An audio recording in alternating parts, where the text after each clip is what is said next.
Sinabi naman po at siniguro ni DPWH Secretary Bonoan na sinisimulan po nila ang pag-construct itong mga projects po para sa flood control at matagal na po kasi itong direktiba ng Pangulo. At marami na rin po sila nagawa at natapos ng mga proyekto para po maibsan ang problema sa baha. Kung may issue po at inaakusahan ng isang leader ng korupsyon at mukhang nakakampihan pa ng ibang senator judges.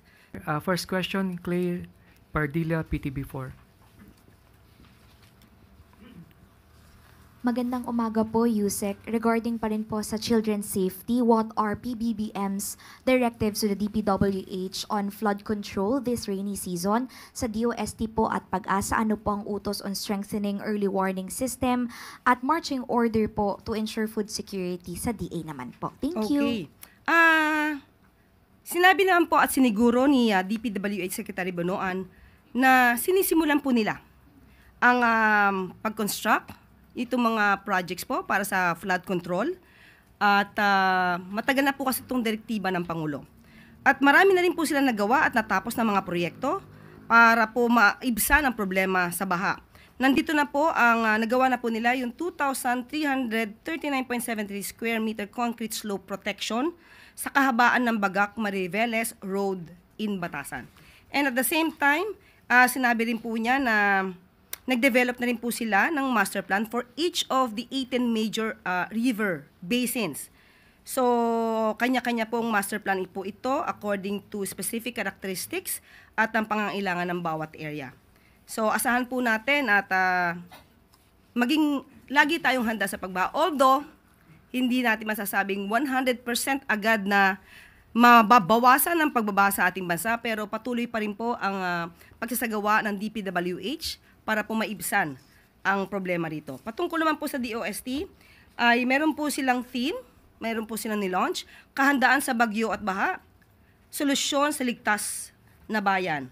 So, nagkaroon po ng kick-off Celebrity FAW Celebration, ang DOST, Pag-asa. Nirelaunch nila ang National Hydromet Observing Network Interactive Platform at ang Centralized Alert System kung saan maaari pong makuha at ma-access ng ating kababayan ng critical weather advisories. At ang sabi naman din po ng DA, handa po sila sa food security, lalo-lalo na po na okay naman po ang supply ng ating bigas sa kasalukuyan. At maliban po dyan, pati po yung DSWD, sinabi po nila na handa rin po sila sa feeding program. At pati po ang DOH, handa po sila sa programa nila na Taob, Taktak, Tuyo, Takip at ang alas 4 kontra mosquito dahil sa panahon po ng tag-ulan, marami pong nagiging sakit dulot ng pagbaha. Maraming salamat, Clay. Next question, Ann Soberano, Bombo Radio. Yusek, good morning. Reaction lang po ng Malacanang. Sa press briefing kasi kahapon sa House of Representatives, sinabi ni House Impeachment Spokesperson Attorney Antonio Odi Bukoy na maaring maapektuhan ang investor confidence kung masyadong matagalan ang proseso sa impeachment ni Vice President Sara Duterte.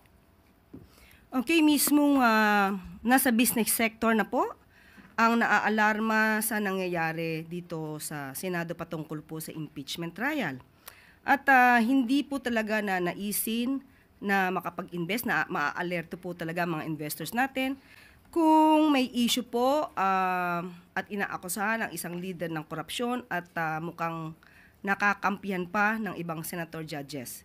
So nakakaalarma po ito dahil gumaganda po ang takbo ng ekonomiya ng bansa. Taliwas po ito sa sinabi ng Vice Presidente na bagsak ang ekonomiya. Tandaan po natin, natanggal na po ang Pilipinas dito sa Financial Action Task Force Gray List na nakapagbigay po ng mataas na investor confidence sa bansa nito lamang taon. At sinabi rin po ng ADB na na-maintain po ng Pilipinas ang napakaganda pong economic outlook for 2025. So, nakakahinayang po kung ang ekonomiya natin ay maapektuhan ng dahil lang po sa nangyayari sa Senado. So, ang panawagan lang din po natin sa Senado patungkol po sa impeachment trial, hindi naman po para pabilisin o manghimasok tayo sa ginagawang impeachment trial, kundi sundin lamang po ang konstitusyon at ang rule of law. Yan din lang po ang ninanais ng Makati Business Club.